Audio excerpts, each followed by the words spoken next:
Hai semua, selamat datang di channel Baca Saham. Pada video ini, kita akan bahas satu topik dengan judul Saham murah ini jarang dibahas, bisa beli dengan uang 50 ribuan, PBV 0,5 kali, NPM 22%, dan rutin bagi dividen. Untuk itu, simak video ini sampai habis ya, agar mendapat pemahaman yang utuh. Mimin mau bahas satu saham yang di-request oleh subscriber Baca Saham. Saham ini bergerak di bidang keuangan dan listing sejak tahun 2006. Sejak tahun 2017, mereka rutin bagi dividen setiap tahun tanpa pernah absen satu kali pun. Valuasi PER dan PBV-nya juga masih rendah dan punya kondisi keuangan yang cukup baik. Apabila ingin membeli saham ini, kamu hanya perlu mengeluarkan uang 50-an ribu saja. Sekarang, saya mau bahas laporan keuangan triwulan 3 2021 saham ini. Berhubung laporan keuangan terbarunya sudah terbit, mari kita lihat perkembangan kinerjanya. Oh ya, di akhir video, saya akan memberikan kesimpulan dari analisa yang dilakukan. Untuk itu, nonton sampai selesai ya. Namun seperti biasa, pembahasan ini bersifat edukasi dan bukan rekomendasi. Kamu bisa saja rugi jika beli saham ini. Untuk itu, selalu berhati-hati sebelum membeli saham. Disclaimer on ya. Pertama, aset. SDRA punya aset 41,26 triliun di tahun 2021, sedangkan di tahun 2020 asetnya berjumlah 38,05 triliun. Artinya aset perusahaan naik 3,21 triliun atau 8,44%. Sekarang mari kita analisa lebih jauh. Dari total aset 41,26 triliun, perusahaan punya pinjaman yang diberikan sebanyak 31,85 triliun. Artinya 77,19% aset perusahaan berada dalam bentuk ini. Jika dibanding tahun sebelumnya, pos ini naik 2,28 triliun atau 7,71%. Selain pinjaman yang diberikan, ada juga efek-efek. Dari total aset 41,26 triliun, perusahaan punya efek-efek sebanyak 2,46 triliun. Artinya 5,96% aset perusahaan berada dalam bentuk ini. Jika dibanding tahun sebelumnya, pos ini naik 0,48 triliun atau 24,24%. Kedua, liabilitas. SDRA punya liabilitas 32,44 triliun sampai triwulan 3 2021. Sedangkan di tahun 2020, liabilitasnya berjumlah 30,78 triliun.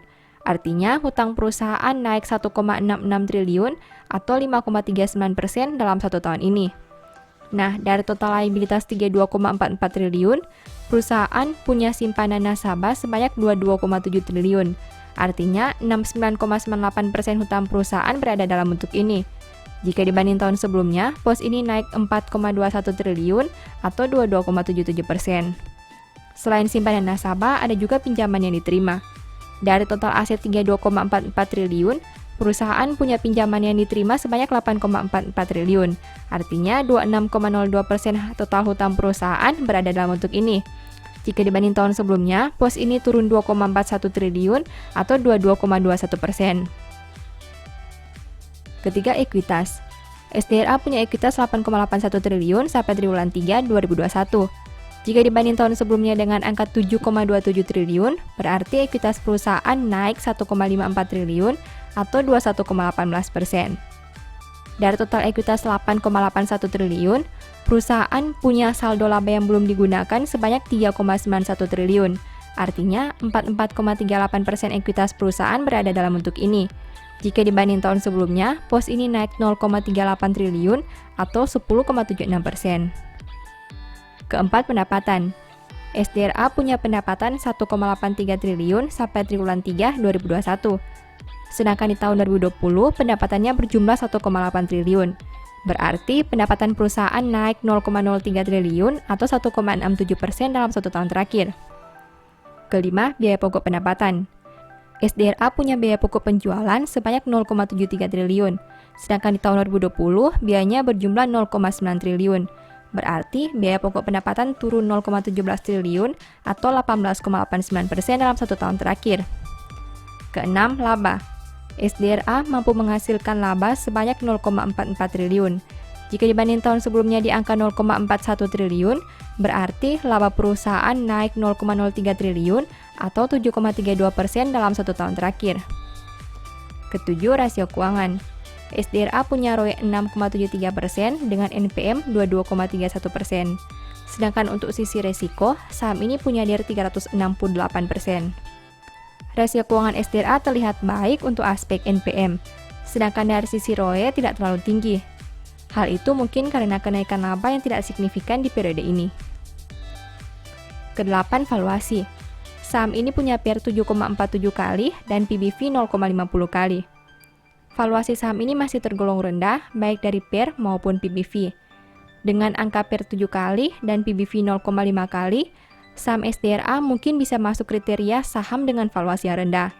Tapi ingat, kamu perlu analisa aspek lain juga sebelum memutuskan membeli saham ini. Karena bagus tidaknya suatu perusahaan tidak hanya dilihat dari soal valuasinya saja. Setelah melihat pembahasan tadi, ini kesimpulannya. Pertama, peningkatan total aset berasal dari kenaikan kredit yang diberikan. Kedua, liabilitas naik karena simpanan nasabah yang bertambah. Ketiga, ekuitas naik karena saldo laba yang bertambah.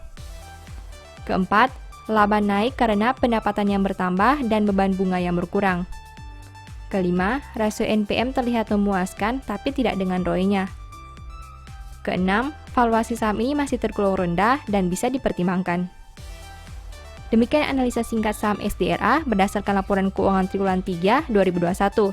Selalu ingat bahwa pembahasan ini hanya dari sudut pandang pribadi. Tidak ada jaminan pasti profit dan mungkin saja kamu bisa rugi jika beli saham ini.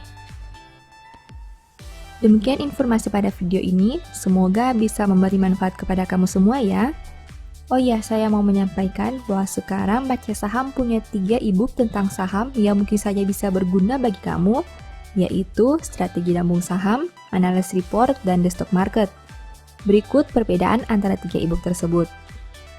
E-book Strategi Nabung Saham berfokus pada pembahasan teknik, money management, dan semua hal yang berhubungan dengan nabung saham. Poin intinya bisa dilihat pada tampilan berikut ini. E-book Analysis Report berfokus pada hasil analisa fundamental 12 saham pilihan berdasarkan laporan keuangan terbaru. Poin intinya bisa dilihat pada tampilan berikut ini. E-book The Stock Market berfokus pada panduan bagaimana menganalisa fundamental suatu perusahaan dan money management yang baik. Poin intinya bisa dilihat pada tampilan berikut ini. Apabila kamu tertarik membeli salah satu dari 3 e-book tadi, silakan chat WA ke nomor yang tertera di layar ya. Ingat, hati-hati terhadap semua jenis penipuan yang mengatasnamakan Baca Saham. Baca Saham tidak pernah mengelola dana ataupun melakukan penjualan produk di luar Instagram, YouTube, dan Telegram resmi Baca Saham. Sebagai penutup, saya mau mengutip satu statement yang semoga bisa menjadi semangat bagi teman-teman. Kebencian menimbulkan pertengkaran, tetapi kasih menutupi segala pelanggaran. Thank you.